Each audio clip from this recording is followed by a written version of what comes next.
Jiho stood in the docking bay of the massive space station, watching the ships come and go. His backpack felt heavy on his shoulders.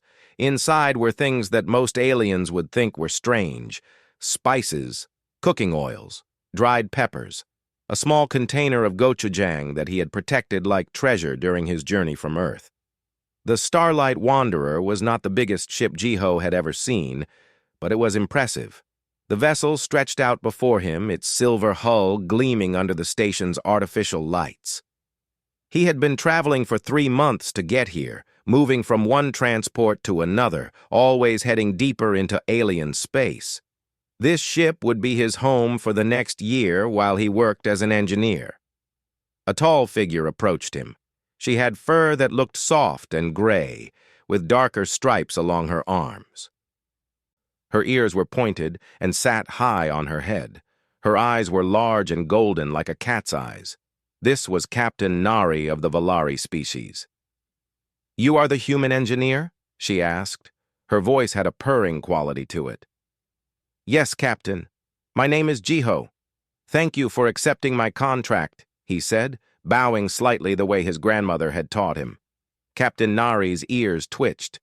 "Your credentials are excellent. We need someone who understands old Earth technology. Many of our systems were built using human designs from 50 years ago. Our regular engineers struggle with them." Jiho followed the captain onto the ship. The corridors were wider than he expected, with smooth walls that curved gently. The lighting was softer than what humans preferred, giving everything a gentle glow. He noticed scratch marks on some of the walls, placed low to the ground. "We have many families aboard," Captain Nari explained, seeing where he was looking. "The cubs like to play in the corridors. I hope the noise will not bother you." "I like children," Jiho said with a smile. "Noise doesn't bother me." They walked through the ship until they reached the engineering section. It was a mess. Wires hung from open panels. Strange sounds came from the machines. Warning lights blinked in 3 different colors. A smell like burning plastic filled the air. "This is worse than the reports said," Jiho muttered, setting down his backpack carefully. Captain Nari's tail swished behind her, a sign of distress he would learn to recognize. "Our last engineer quit 2 days ago. He said the systems were impossible to fix. Can you help us?"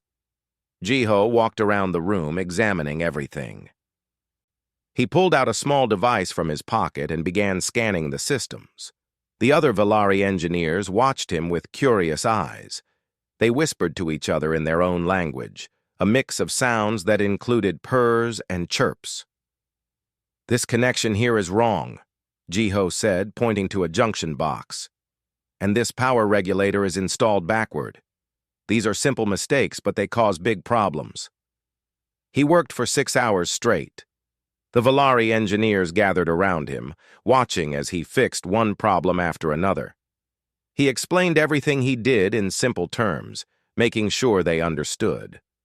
When he found a particularly complicated issue, he sketched diagrams on a datapad to show them what was wrong and how to fix it. "You need to check the power flow in this direction," he said, tracing the path with his finger. "Earth systems work differently than Valari systems.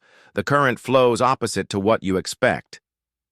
By the end of his first day, the engineering section hummed smoothly. The warning lights were all green. The burning smell was gone, replaced by the clean scent of properly functioning machinery.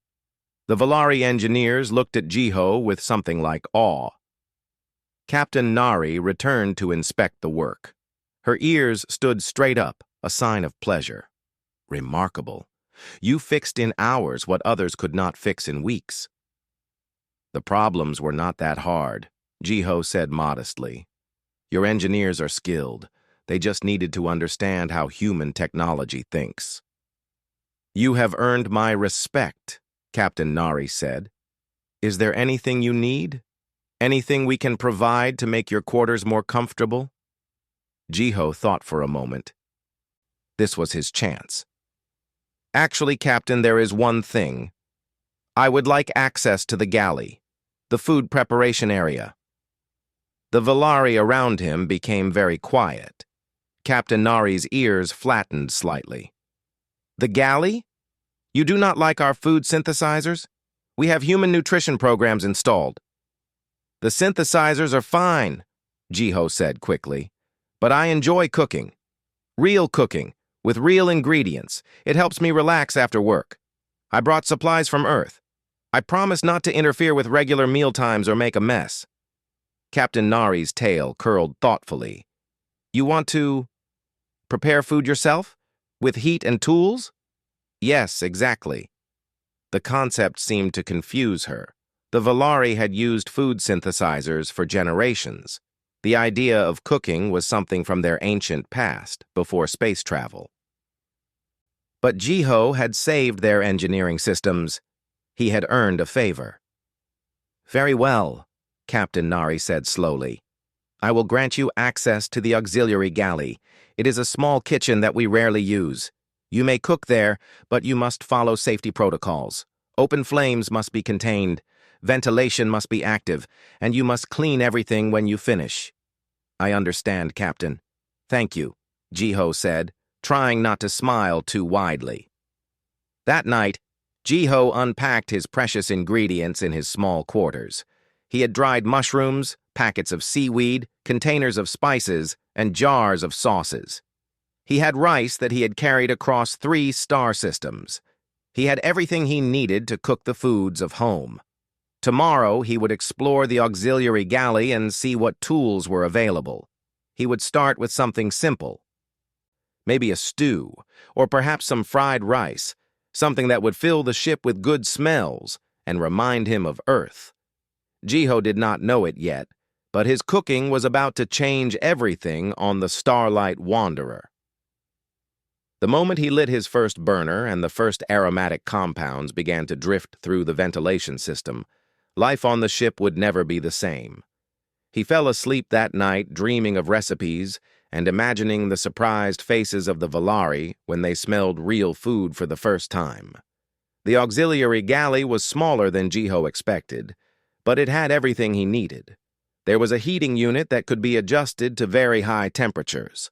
There were metal pans hanging on the wall, dusty from lack of use. A ventilation hood sat above the cooking surface, its filters clean and new because nobody had ever used them. Jiho spent his first free afternoon cleaning every surface. He wiped down the counters, washed the pans, and tested all the equipment. The heating unit worked perfectly. The ventilation system hummed to life when he activated it. Everything was ready. He decided to start with bulgogi. It was one of his favorite dishes, and it was not too complicated. He had brought thin slices of synthesized meat that tasted almost like beef.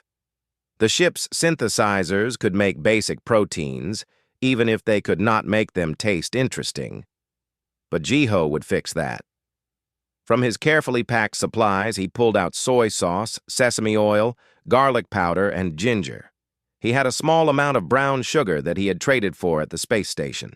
He mixed everything together in a bowl, then added the meat slices. The marinade smelled wonderful even before cooking. While the meat marinated, Jiho prepared vegetables. The ship's hydroponics bay grew onions and something similar to green peppers. He sliced them carefully, enjoying the simple work of food preparation. His grandmother had taught him to cook when he was young. She always said that cooking was a form of meditation, a way to show love to others. After 30 minutes, he heated the pan. A small amount of oil went in first, heating until it shimmered. Then he added the marinated meat. The sizzle was immediate and satisfying. The smell that rose from the pan was incredible. Jiho did not know that the ventilation system on the Starlight Wanderer was connected throughout the entire ship. He did not realize that every time air cycled through the galley, it carried aromatic compounds to every corridor, every room, every corner of the vessel.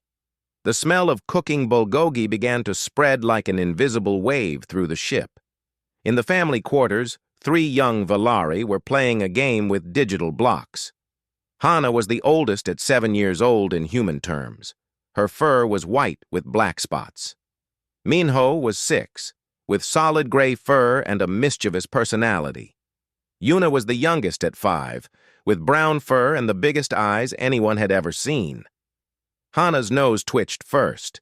She stopped playing and lifted her head, sniffing the air. "Do you smell that?" Minho and Yuna stopped too. Their noses worked, trying to identify the strange scent. It was unlike anything in their experience. It was savory and sweet at the same time.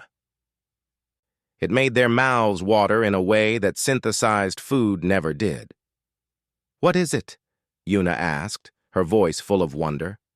"I do not know," Hana said, "but I want to find out." The 3 cubs left their quarters and followed their noses. The scent grew stronger as they moved through the corridors. Other Valari they passed seemed confused. Some wrinkled their noses. Others looked curious but did not follow. Adult Valari had learned to ignore unusual smells on a ship. But cubs were different. Cubs were curious about everything. The trail led them to a part of the ship they rarely visited. The auxiliary galley was in a quiet section, away from the main living areas.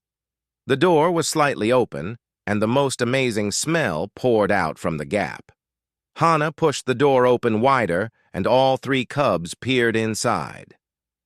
They saw a human standing at the cooking surface. He was shorter than adult Valari, but taller than the cubs. His skin was tan, and his dark hair fell across his forehead as he worked. He was moving meat and vegetables around in a pan with a long utensil. The sizzling sound was mesmerizing. The smell was overwhelming.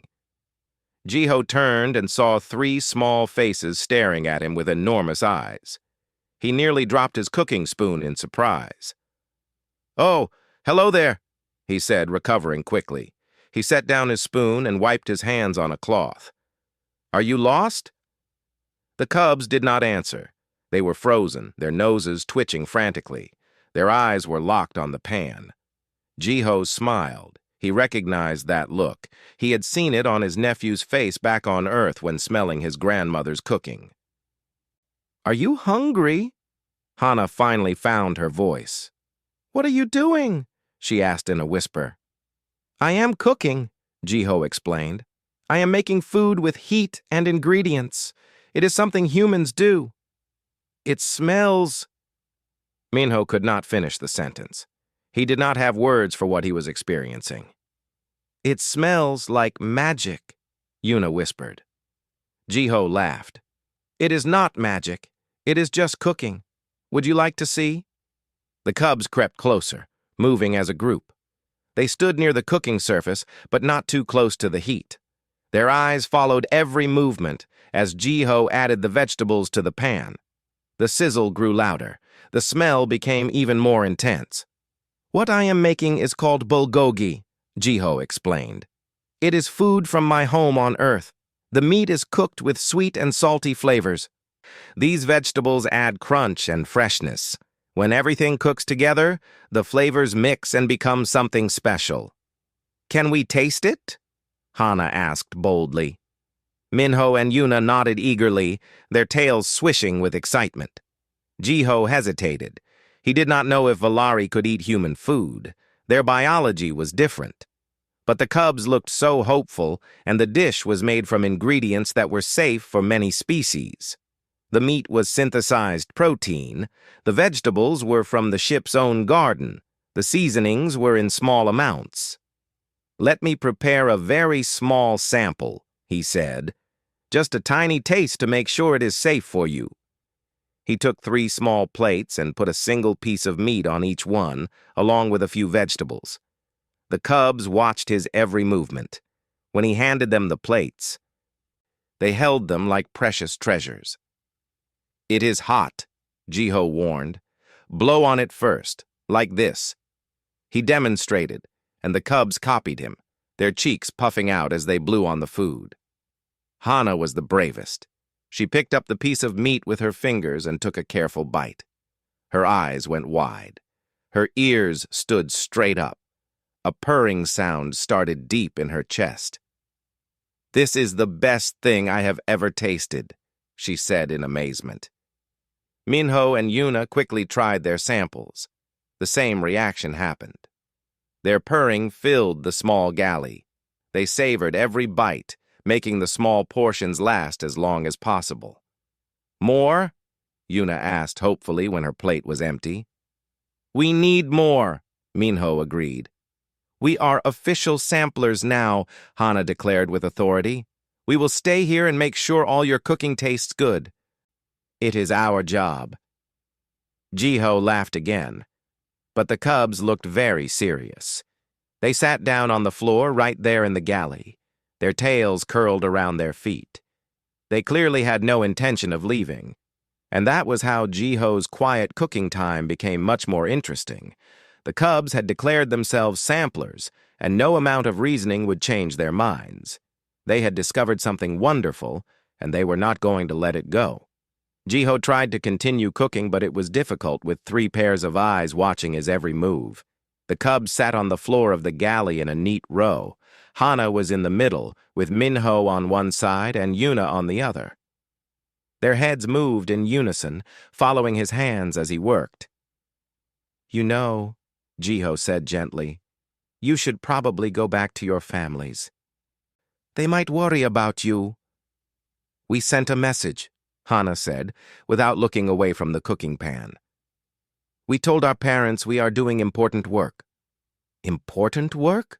Jiho asked, amused. "Sampling," Minho said seriously. "Very important." "Someone must make sure the food is good," Yuna added, nodding her head. Jiho shook his head with a smile and continued preparing his meal. He was making fried rice now, using leftover rice he had cooked the day before.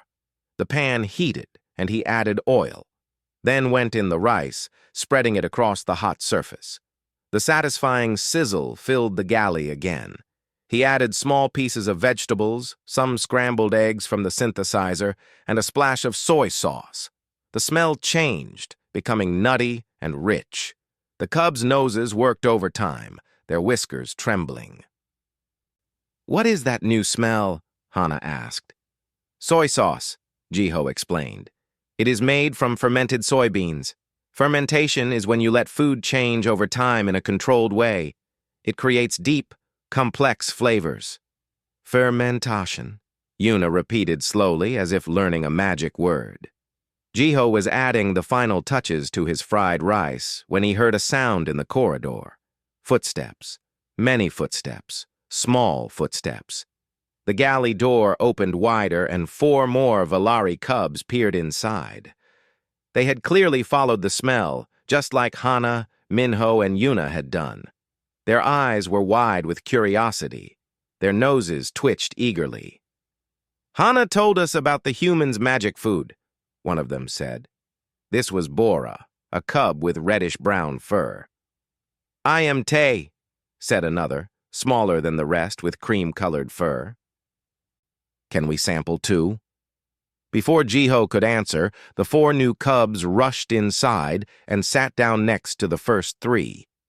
Now there were 7 cubs sitting in a row on his galley floor, all staring at him with hopeful eyes. "I do not have enough for everyone," Jiho said, looking at his pan of fried rice. It was meant to be his dinner. "We only need small tastes," Hana assured him. "We are professional samplers. Small samples are enough." Jiho sighed, but he could not help smiling. He divided his fried rice into 7 very small portions. Each cub received a few spoonfuls on a small plate. They ate slowly, savoring every grain of rice. The purring in the galley grew so loud that it sounded like a small engine. "This is different from the other food," Bora observed between bites. "Why?" "Different ingredients," Jiho explained. "Different cooking method. I fried this rice in hot oil, which makes it crispy. The soy sauce adds saltiness. The eggs add richness. All these things work together." "Can you teach us?" Tay asked suddenly. "Teach you to cook?" Jiho was surprised. "Yes!" all 7 cubs said together. Before Jiho could respond, the galley door opened again. This time it was 2 adult Valari, looking worried. They were parents who had come to collect their cubs. "There you are!" one of them said, relieved. "We have been looking everywhere. What are you doing in the auxiliary galley?" "Sampling," the cubs answered in unison. The adults noticed Jiho then. They saw the cooking equipment. They smelled the lingering aromas in the air. Their noses wrinkled in confusion. "You are the human engineer," one of the adults said. It was not a question. "What is happening here?" "I was just cooking my dinner," Jiho explained. "The cubs found me. I gave them small samples to taste. I hope that was acceptable. I checked the ingredients for safety first." The adult Valari looked at the cubs, who were licking their plates clean. They had never seen cubs so focused on food before. Normally, cubs ate quickly from the synthesizers and ran off to play. This was different. "The human makes food with fire and tools," Hana explained to the adults. "It is called cooking. It makes food taste wonderful." "Better than anything we have ever eaten," Minho added. The adults seemed uncertain. They looked at each other, having a silent conversation with their ears and tails. Finally, one of them spoke. "We should take you back to quarters." "It is getting late." "But we are official samplers now," Yuna protested. "We have a job." "You cannot declare yourselves samplers," the adult said firmly. "That is not how things work." The cubs' ears drooped. They looked heartbroken. Jiho felt bad for them. They had been so happy, so excited about the food. He understood that feeling. Food was meant to be shared and enjoyed. "Perhaps," Jiho said carefully, "the cubs could visit during designated times. If you approve, of course. I cook most evenings. They could watch and learn. It might be educational." The adults considered this. Learning was important in Valari culture. If the human was willing to teach, and if the cubs were interested, maybe it was acceptable. "We will discuss this with Captain Nari," one adult said. "For now, come. It is time for rest." The cubs stood reluctantly. They thanked Jiho in their small voices, already planning when they would return. As they filed out of the galley, Jiho heard them whispering excitedly to each other and to their parents about all the amazing things they had learned about cooking. But the word was spreading. As the cubs told their parents, and their parents told other adults, more Valari became curious. What was this cooking that made cubs sit still and pay attention? What were these smells that made everyone's nose twitch? The next evening, when Jiho returned to the galley to make dinner, he found not 7 cubs waiting for him, but 12. They sat in neat rows on the floor, their tails curled politely around their feet. They had brought digital pads to take notes. They looked at him with serious, studious expressions. "We are here for sampling lessons," Hana announced. "We brought more students." Jiho looked at the dozen small faces staring up at him. He thought about his quiet cooking time, his peaceful way of relaxing after work. That time was clearly gone, but as he looked at their eager, hopeful faces, he found he did not mind so much. "All right then," he said, pulling out a larger cooking pan. "Today we will learn about stir-frying. Everyone pay attention. The first rule of cooking is to prepare all your ingredients before you start heating the pan. This is called mise en place." 12 voices repeated the foreign words carefully. 12 digital pads recorded every word he said, and Jiho began to teach, not knowing that he was starting something that would change the entire ship. Captain Nari was reviewing engineering reports in her quarters when she heard the commotion in the corridor outside. It was not unusual to hear cubs playing, but this sounded different. There were many voices, all talking excitedly about something. She opened her door and saw a group of adult Valari gathered in the hallway. They were discussing something with serious expressions. When they saw her, they quickly approached. "Captain," one of them said, "we need to talk about the human." Nari's ears perked up with concern. "Is there a problem? Is Jiho not doing his work properly?" "No, his engineering work is excellent," another adult said. "It is about the other thing, the cooking." "Ah," Nari said. She had approved his use of the auxiliary galley. "Is he making a mess? Violating safety protocols? No, nothing like that, the first adult said. It is the cubs. They are obsessed. Every evening they gather in the galley to watch him cook. They take notes. They ask questions. Last night, 17 cubs showed up. Nari's whiskers twitched in surprise. 17? They call themselves samplers, another parent explained. They say they are learning about human culture. But, Captain, the smells that come from that galley, they fill the corridors. They are distracting, and the cubs will not eat from the synthesizers anymore. They say the food tastes boring now. This was concerning. Food synthesizers provided perfect nutrition. They were efficient and clean. If cubs were refusing to eat properly, that was a problem. I will speak with Jiho, Nari said firmly. Thank you for bringing this to my attention. That evening, Captain Nari walked to the auxiliary galley. She could smell it before she even turned into the correct corridor. The aroma was strong and complex, unlike anything a synthesizer produced. It was savory and slightly spicy, with undertones of sweetness. Despite herself, her nose twitched with interest. She reached the galley and found the door wide open. Inside was organized chaos. Jiho stood at the cooking surface, demonstrating something with a pan. Around him, sitting on the floor in careful rows, were at least 20 cubs. They watched his every movement. Some were writing on digital pads. Others were sketching diagrams. Now watch carefully, Jiho was saying. When you cook vegetables, you want them to stay crispy. That means high heat and constant movement. We call this stir-frying, he demonstrated, tossing vegetables in the pan with quick movements of his wrist. The cubs gasped in appreciation. Nari cleared her throat. The cubs turned to look at her, their ears flattening slightly with worry. Jiho looked up and immediately set down his pan. Captain Nari, he said, bowing respectfully.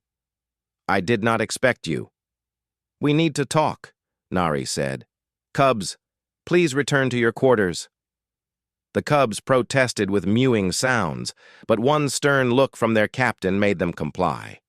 They filed out reluctantly, whispering to each other about what they had learned. Soon, only Jiho and Nari remained in the galley. I understand the cubs have been spending a lot of time here, Nari said. Yes, Captain, Jiho admitted. It started with just 3. Now more come every evening.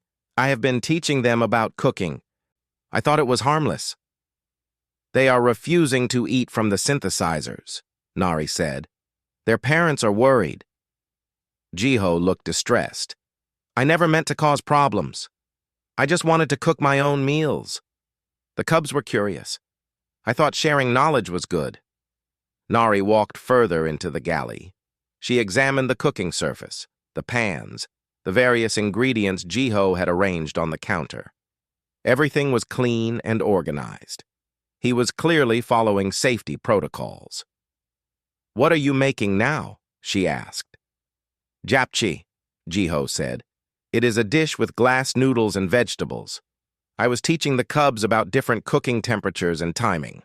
Show me, Nari commanded. Jiho hesitated, then nodded. He returned to his cooking. Nari watched as he heated oil in the pan, added thin, translucent noodles, then vegetables cut into precise strips. He added sauce from a small bowl, and the smell intensified. His movements were confident and practiced.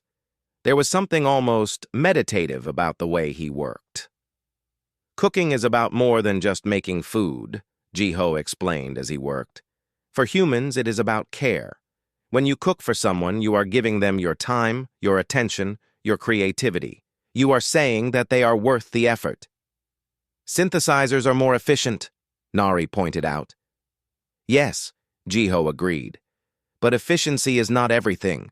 Cooking is about the experience, the smells, the sounds, the act of creation. It brings people together. On Earth, families gather for cooked meals. Friends bond over shared dishes. Some of my best memories are of my grandmother teaching me to cook in her kitchen.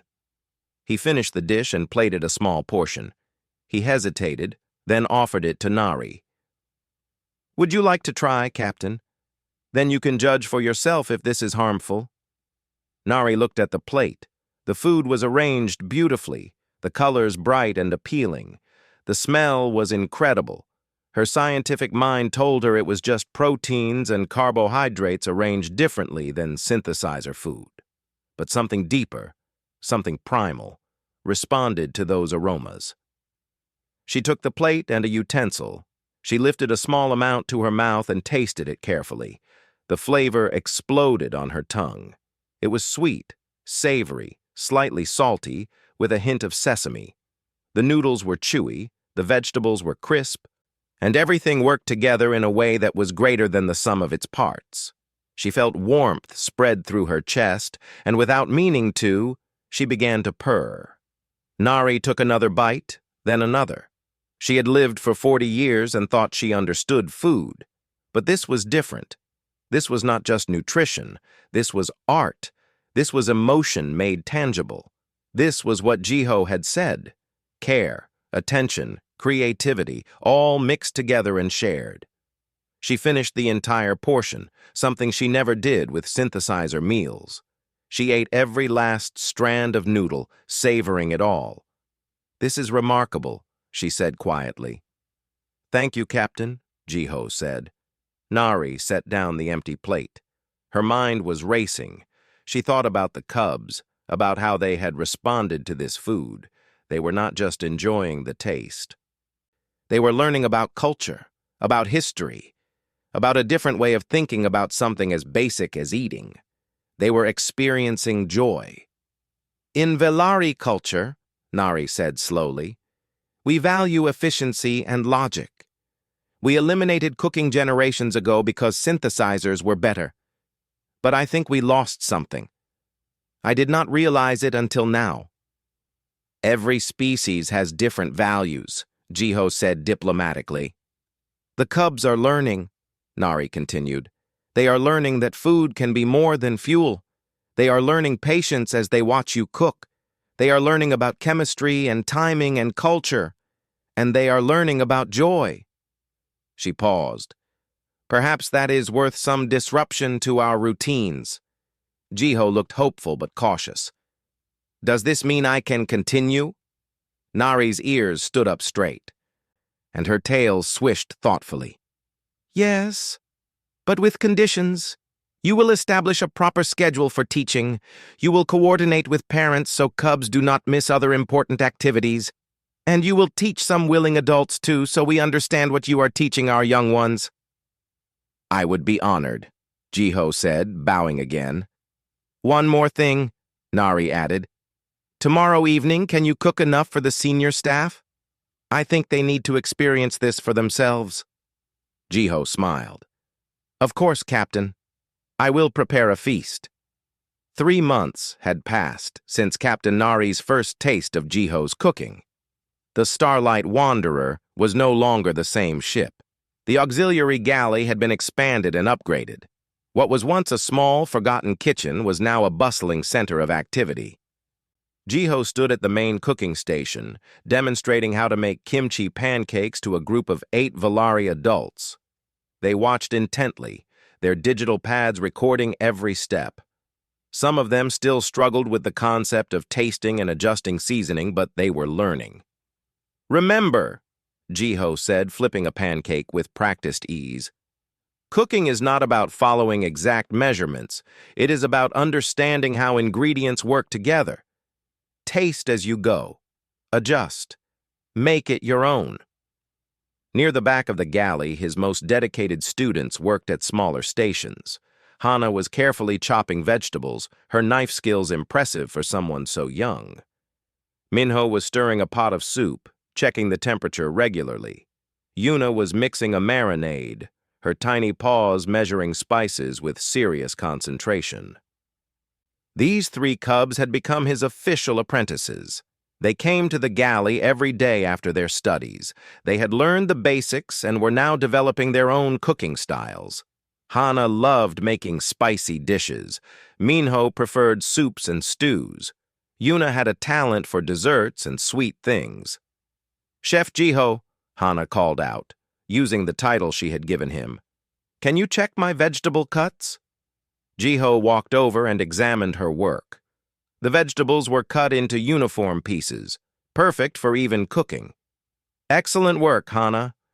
Your knife skills have improved so much." Hana's ears stood tall with pride. She had come a long way from the curious cub who first followed her nose to the galley. Now she could prepare several dishes on her own. She had even started teaching younger cubs basic techniques. The door to the galley opened, and Captain Nari entered with several guests. They were visiting dignitaries from another ship, Velari from a different clan. Nari had been showing them around the Starlight Wanderer, and now she brought them to see the galley. "This is our cultural exchange kitchen," Nari explained to her guests. "Our human engineer teaches both cooking techniques and human culture through food preparation and sharing." The visitors looked around with wide eyes. They had never seen anything like this. The smells, the activity, the obvious joy on everyone's faces. It was all completely foreign to them. "We have heard rumors," one visitor said, "that your crew no longer uses food synthesizers. We thought it was exaggeration." "We still use synthesizers for basic nutrition," Nari explained, "but we have learned that food can be more than just fuel. It can be culture, art, and community." Jiho approached and bowed to the guests. "Would you like to try some dishes? My apprentices and I have prepared a variety of foods today." The visitors looked uncertain, but curiosity won over hesitation. They sat at the tables that had been added to the expanded galley space. Jiho and his apprentices brought out small portions of different dishes. There was bulgogi, the dish that had started everything. There was kimchi fried rice. There was japchae with its colorful vegetables. There was a soup that Minho had created himself, combining human techniques with Velari ingredients. The visitors tasted cautiously at first, then with growing enthusiasm. Their purring filled the galley. They asked questions about ingredients and techniques. They wanted to know how cooking had changed life on the ship. "It has brought us together," Nari said simply. "Before, we ate alone or quickly with our immediate families. Now we gather, we share meals, we talk. Bonds between crew members have strengthened. Even our work efficiency has improved because people are happier and more connected." One of the visitors turned to Jiho. "Would you be willing to teach on other ships? Our clan would pay well for this knowledge." Before Jiho could answer, Hana spoke up. "We can teach too. Chef Jiho has trained us. We are ready to share what we have learned."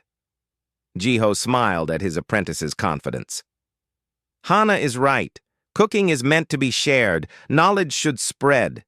If Captain Nari approves, we could develop a teaching program." Nari's whiskers twitched thoughtfully. An idea was forming in her mind, something bigger than just cooking lessons. "What if we created something more permanent?" she said. "A cultural exchange restaurant traveling between stations and ships. You would cook, teach, and share human culture. The apprentices would assist and eventually teach on their own." The idea hung in the air, full of possibilities. Jiho thought about his one-year contract, which was almost finished. He had planned to return to Earth, but this opportunity was unique. He could spread his grandmother's teachings across the galaxy. He could share the joy of cooking with species who had forgotten it. "I would need to bring in ingredients from different places," Jiho said, already planning. "And we would need equipment that can work on different ships." "We can arrange that," Nari said. "The Velari Council has been impressed with our progress. They would support this project." "I want to help," Minho said firmly. The other apprentice cubs nodded eagerly. "You are still young," Jiho said gently. "This would mean traveling, working hard, studying even more." "We know," Yuna said, "but you taught us that cooking is about sharing and bringing people together. We want to do that. We want to show everyone that food can be wonderful." Over the next few weeks, plans took shape. The auxiliary galley was converted into a mobile teaching kitchen. Jiho trained additional apprentices, both cubs and adults. He developed a curriculum that taught not just cooking techniques, but also the cultural meaning behind different dishes. The first official event was a dinner for 200 crew members from the Starlight Wanderer and visiting ships. Jiho and his team spent 3 days preparing. They made Korean dishes, Valari dishes with human cooking techniques, and fusion creations that combined both cultures. The dinner was held in the ship's largest gathering space. Tables were arranged in a way that encouraged mixing and conversation. Families sat with friends who sat with strangers. As dishes were served, the room filled with the sound of purring, laughter, and animated conversation. Captain Nari stood and made a speech. 3 months ago, our human engineer asked to use our auxiliary galley. I approved because he had earned my respect. I did not know that this simple request would change our ship, our culture, and perhaps our entire species' relationship with food. Jiho has taught us that efficiency is not everything. Sometimes the slower path, the path that requires more effort and care, is the better path. He has taught us that sharing food is sharing love, and he has shown us that small acts of cultural exchange can create profound understanding between different peoples. She raised a glass. To Jiho, to his apprentices, and to the universal language of good food. Everyone raised their glasses and cheered. Jiho felt his grandmother's presence then, as if she were standing beside him, smiling proudly. She had taught him that cooking was love made visible. She had taught him that food could bridge any gap. She had been right. Hana tugged on his sleeve. Chef Jiho, when do we start visiting other ships? Next week, he told her. We have been invited to 3 stations and 5 ships. Are you ready? Hana looked at Minho and Yuna, who nodded back at her. They were ready. They were young. But they understood the importance of what they were doing. They were not just cooking. They were building bridges between species. They were spreading joy. They were proving that something as simple as sharing a meal could change the galaxy. We are ready, Hana said firmly. And so began the great culinary journey of the Starlight Wanderer crew. Jiho and his apprentice cubs would travel from ship to ship, station to station, teaching and cooking and bringing people together. They would create the first human Valari fusion restaurant. They would train hundreds of new cooks. They would publish cookbooks that would spread across dozens of star systems. But it all started in a small auxiliary galley with a human who wanted to cook dinner and 3 cubs who declared themselves samplers. It started with the simple act of sharing food and the universal truth that good cooking brings people together, no matter what species they are or how far from home they travel. The human had tried to cook. The cubs had declared themselves samplers, and together they had created something that would last for generations. A reminder that the best things in life are meant to be shared.